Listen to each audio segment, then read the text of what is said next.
Donc après 6 années ici, je me suis dit que je n'aurais plus forcément de surprises par rapport à la cuisine. Eh bien non, sachez qu'on a toujours des bonnes surprises ou des mauvaises, voire des moins bonnes. Bref, kamukak, comme on dit en russe, ça veut dire chacun ses goûts, ou alors, bref, on n'apprend pas de russe ici, c'est autre chose. Donc, je suis allée à un séminaire il n'y a pas très longtemps à Elista. Elista, c'est une ville un peu plus au sud de Moscou. Et donc, c'est une ville très belle, donc la steppe totale, et où en fait la population est très ressemblante à la population asiatique. Donc, au niveau du visage, au niveau des traits de visage, au niveau du corps, etc. Parce que la plupart du temps, ils sont d'origine de Mongolie, enfin bon, bref, du côté de l'Asie ou alors de l'Est du pays russe. Mais de toute façon, géographiquement, ça fait déjà partie de l'Asie. Donc, je suis allée à un séminaire, j'ai loué un appartement et le propriétaire était très sympa, un jeune très sympa. Donc, il m'a montré un petit peu la ville, on est parti en dehors de la ville, il m'a montré plein de choses, etc., etc. Donc, on s'est baladé un petit peu à la touriste, un peu comme des touristes. Et puis, il m'a invité après, ensuite, donc, il m'a invité au restaurant traditionnel, donc avec la cuisine traditionnelle et locale.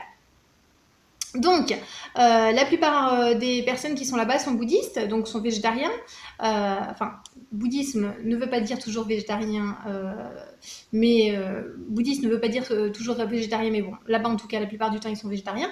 Mais étant donné le climat, malgré tout, ils mangent quand même de la viande et en général, dans ces cas-là, ils mangent du mouton.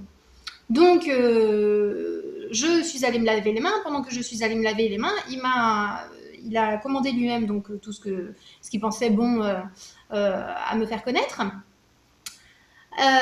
Et donc, je suis revenue et en effet, déjà, il y avait la soupe toute prête qui m'attendait, bien chaude, bien belle, dans un tout petit bol, heureusement tout petit.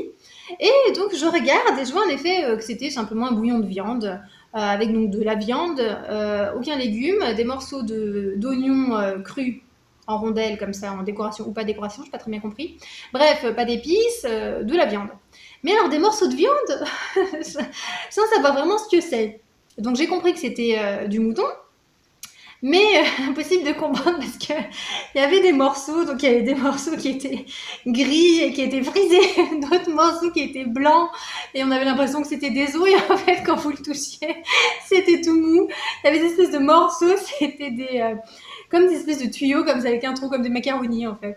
Enfin bref, donc tout ça était bien dense. Excusez-moi, mais quand j'y repense, bien sûr. Ce serait bien hein, de faire tout comme dans la chanson de Claude François, quand j'y pense et puis j'oublie, mais là j'oublie pas. Bref, donc tous ces morceaux, alors des morceaux plus ou moins blancs, gris, beige, rouge, bordeaux, parfois tout petit, enfin bref. Et donc avec une odeur très spécifique, et puis je le regarde.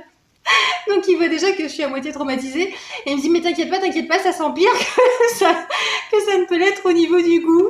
Et donc je goûte et en effet c'était moins pire au niveau du goût, mais au bout de 3 cuillères déjà, je n'en pouvais plus. Et donc voilà, donc je n'en pouvais plus. Il faut savoir que cette soupe s'appelle dotur. Donc rappelez-vous, même si vous faites des fautes au niveau de la phonétique, si vous entendez dotur avec notre R ou alors dotur, surtout faites attention. Bref, donc je lui dis bon, je te demande pas ce que c'est parce que j'imagine ce que ça peut être. Il me dit oui, ne demande pas, vaut mieux pas. Bref, je mange ça et alors après, en dessert, donc très traditionnel en Russie, c'est de boire du thé en général quand on mange. Donc du thé en général très très fort, très noir, très sucré, un peu comme en Turquie, etc. Enfin bref. Donc voilà. Et ça peut être du thé vert aussi, mais c'est toujours très fort. Et donc là, il me dit, je t'ai pris du thé en dessert. Donc je me dis, bon, bah, le thé, ça va faire passer. Mais il faut savoir que le thé là-bas n'est pas le même thé qu'on connaît. Donc c'est en effet du thé noir qui est très fort, qui est mélangé à du lait avec beaucoup de lait.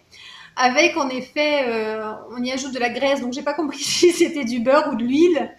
Et, et alors, donc il me donne ce bol-là. Et puis il me dit, si tu peux... Excusez-moi. Puis il me dit, si c'est pas assez salé... Il me dit, si c'est pas assez salé, tu rajoutes du sel. Je dis, mais c'est du thé, c'est pas salé, c'est sucré. Il me dit, chez nous, c'est salé.